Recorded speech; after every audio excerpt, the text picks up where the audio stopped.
namna nilivyokuwa tangu mdogo, sikufunzwa sana kuongea uongo. Mara nyingi watu wanaweza kanichukia sana hata namna ninavyozungumza na watu, lakini kwa sababu ya orientation niliyoipata tangu nikiwa mdogo.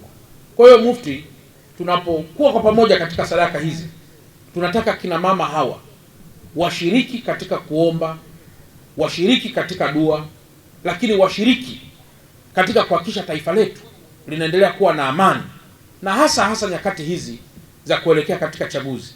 Mivurugano huwa ni mingi sana na uongo huwa ni mwingi sana. Sasa hiki ni kipindi cha mifaragano, ni kipindi cha watu kuongea mambo, na ndio maana tunasema tuendelee kuliweka taifa letu katika mikono ya mtume wetu ili mambo yote yaweze kwenda kama vile Mungu anavyoyataka. Tukifanya namna hiyo, tutakuwa tumefika hatua ambayo ni nzuri sana.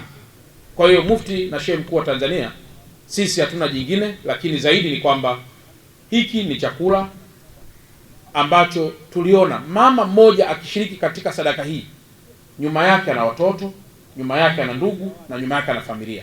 Kwa watashiriki wengi katika hii sadaka ndogo.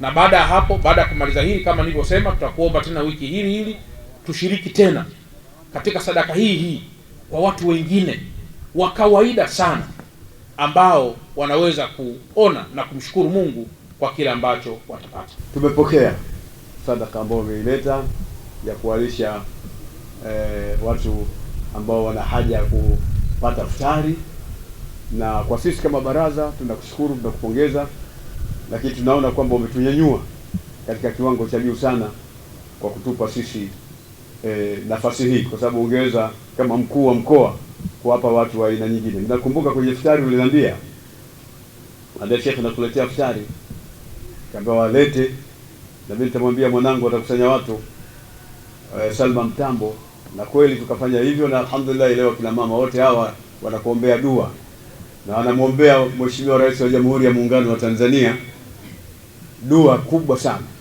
Niko hapa kwa ajili ya kumshukuru mkuu wetu wa mkoa wa Dar es Salaam Bwana Albert Chalamila kwa hiki kitendo alichokifanya cha kuwagaia watu wetu futari. Sisi tunaona kwamba ni sapoti kubwa aliyoifanya katika jambo hili kuwasaidia watu wetu ambao hawana uwezo.